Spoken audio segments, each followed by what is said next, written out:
night. So, how did we get here? Well, the explosion of testing can be traced back to the 90s, when you probably remember stories like these about the state of public education. When 40 nations recently took the International Math and Science test, American students scored near the bottom. That must have hurt, especially because you knew the French children weren't even trying. Go on, play with your silly numbers. They tell you nothing of the true nature of the soul. I weep for you. In response to statistics like that, in response to those kind of statistics, President George W. Bush, on just his third day in office, announced his No Child Left Behind program. It passed Congress with bipartisan support because, of course, it did. Voting against No Child Left Behind is like voting against No Puppy Left Unsnuggled. What monster would do that? His name is Patches, and he needs love! The program was designed to be data-driven and involve testing children every single year in order to identify and fix failing students. The accountability system must have a consequence. Otherwise, it's not much of an accountability system. It's hard to argue with any of that. Unfortunately, accountability is one of those concepts that everybody's in favour of, but nobody knows how to make work, like synergy or maxi dresses. No matter who wears them, they look like a poncho f***ed a waterfall. You look like the ghost of Gwyneth Paltrow future. I only haunt brunch. No Child Left Behind increased the number of federally mandated tests from 6 to 17. And the fixation on testing was something which our current president seemed to be against as he ran for office. Don't tell us that the only way to teach a child is to spend too much of a year preparing him to fill out a few bubbles in the standardized test. We know that's not true. That man knew how to pander to teachers. And you know what else? There should be pool tables in the teachers' lounge. And every year you should be able to slap one parents. Vote for me, I'm out of here. I'm out of here. Vote for me. But once this president took office, he didn't get rid of tests. Instead, he added his own education initiatives like Race to the Top, which encouraged states to adopt the Common Core. It featured a logo of snails sitting. And again, the intentions here were good, because we do have underperforming schools, and there are major economic and racial disparities in the quality of education across the school. Anything that can help us narrow those gaps is obviously a good thing. The problem has been the implementation. For instance, many states now tie teacher pay to performance using one particular approach. It's called value-added analysis, rating teachers based on student test scores. For instance, if a student who ranked in the 60th percentile test higher at the end of the year, the teacher gets a better rating. If the student falls, the teacher's rating falls. Okay, well, that explains why many teachers' classroom decorations that used to read, "Believe in yourself," now say, "Don't f*** me on this." And while the idea of tying teacher pay to student improvement sounds great in theory, here's how it can work in practice. I have 4 students whose predicted scores were literally impossible. One of my 6th grade students had a predicted score of 286.34. However, the highest a 6th grade student can earn is 283. The student did earn a 283 incidentally. Despite the fact she earned a perfect score, she counted negatively towards my evaluation because she was 3 points below her predicted score. That is ridiculous.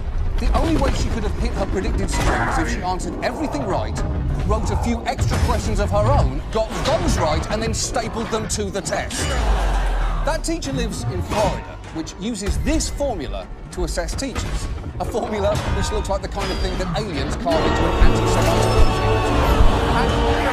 And many of these formulas on which teachers' careers depend were partly inspired by research, and this is true, that modelled the reproductive trends of livestock. Basically, we judge the nuance of what happens in the complicated world of a child's mind the same way that we judge this. Look, I don't know what we did wrong, but your child is going to either pass algebra or birth a healthy calf. I don't know. Flip a coin. With the stakes this high, the tests had better be good, but there is ample reason to suspect that that is not the case. Just look at the Florida Comprehensive Assessment Test, or FCAT. A Florida school board member was concerned and a little suspicious when he learned that only 39% of his state's 10th graders had performed at or above grade level in reading. So he had an idea. I asked the district at that point to give them the closest thing they could legally to the FCAT reading and math test, and I took it. That test labeled me as a poor reader. And I have a couple of master's degrees, and I've been re-elected 4 times, and I teach 39 graduate courses at 6 universities in this country. Okay. We get it. The test sucks. Anything else you want to brag about there?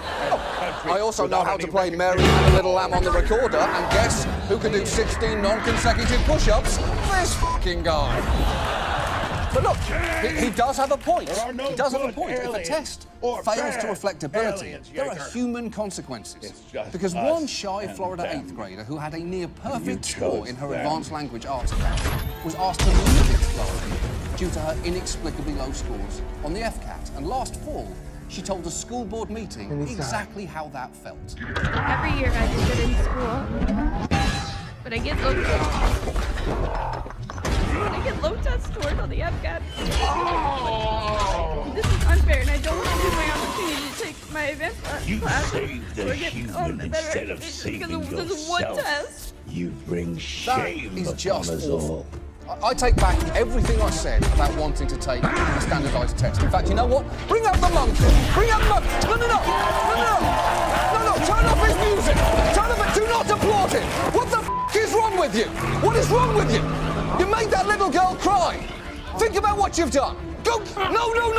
Don't you dance it off! You go and think about what you've done! Aww. Shame on you! Shame on you!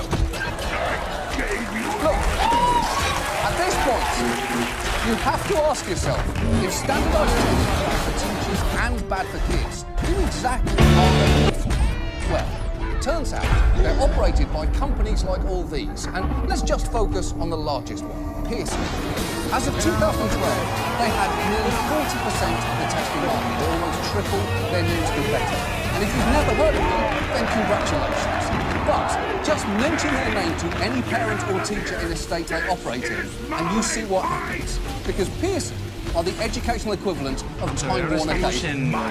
Either you've never had an interaction with them and don't care, or they have ruined your fucking life. Pearson have a shocking amount of influence over America's schools, so much so that at this point, a hypothetical girl could take Pearson tests from kindergarten through at least 8th grade. Tests, by the way, that she studied for using Pearson curriculum and textbooks taught to her by teachers who were certified by their own Pearson test. If at some point she was tested for a learning disability like ADHD, that's also a Pearson test. And if she eventually got sick of Pearson and dropped out, well, she'd have to take the GED, which is now, guess what, also a Pearson test. In fact, the only test they have no hand in is the HPV test you might take in college, and I can only assume that they'll get on that as soon as they see this fucking show. Pearson has enjoyed spectacular growth and profits, and yet their track record is littered with complaints concerning technical glitches, slow grading, and even the contents of their tests. Take what happened in Europe. Almost 30 different test questions have now been declared invalid because they're confusing and outright errors. We've already pulled 6 questions in English this evening related to a bizarre passage of the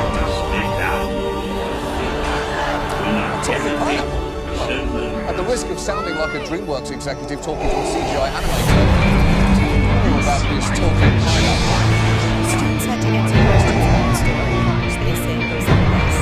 Pineapple challenges on other animals' favorite the hare wins and the animals eat the pineapple. It ends with the moral. Pineapples don't have sleeves. I was really confused because I expected a lot more from them. That article about the pineapple and the hare was stupid and absurd. Yeah, she's not wrong about that, because we looked up that test section and we couldn't work out all the answers. That pineapple item doesn't remotely work as a test question. It barely works as a Doors lyric. But it's not just Pearson's questions that are a problem. It's how they check the answers. The company posted this ad to Craigslist. It's to find people to grade the exams. Craigslist. They look for scorers on Craigslist. Pearson chooses test graders the same way that you'd look for a mattress full of bed bugs or a no strings attached handle. And to be clear here, just to be clear, this is not just a Pearson problem. Across the whole testing industry, you can find former graders who will tell you horror stories. We looked at an essay every 2 minutes, a short answer every 5 seconds, every 10 seconds. We don't understand kids. We don't understand anyone's kids. That is not an acceptable answer from a person who may be responsible for the future of your child. It's barely acceptable from the manufacturers of American Girl dolls. Oh, we make dolls for $100 that kids can't play with in case they get them dirty. We don't understand your kids. We don't understand anyone's kids. And as another scorer points out, sometimes grades are given out not based on merit, but on quota. I was told when I was beginning a project that last year, there were a certain amount of 2s, a certain amount of 3s, a certain amount of 4s. We expect that to be similar this year. If that's not similar, they will tell you, we're scoring too many 3s, we're scoring too many 4s. And they'll say, you have to learn to see more papers as a 3, you have to learn to see more papers as a 4. But that makes no sense if the content of what you're looking at has not changed. That's like telling a baseball umpire, hey, we've got a problem with batting averages. You need to see more home runs as strikeouts and more strikeouts as doubles. Do it now. And I would love to show you more questions from these tests, but unfortunately, that's not only difficult, it's often illegal. Because both states and companies have fought to keep test questions secret by having teachers and students sign statements like, I will not use or discuss the content of secure test materials. And while they'll say that this is to protect against cheating, it does seem odd that even if you see something wrong on a test, you can't tell anyone. Standardized tests basically enforce the rule that all subway riders instinctively obey. If you see something, keep it the f*** to yourself. We've all seen someone vomit in a purse before. Leave it. Focus ahead and leave it. Bury it. Look, we've had more than a decade of standardized testing now.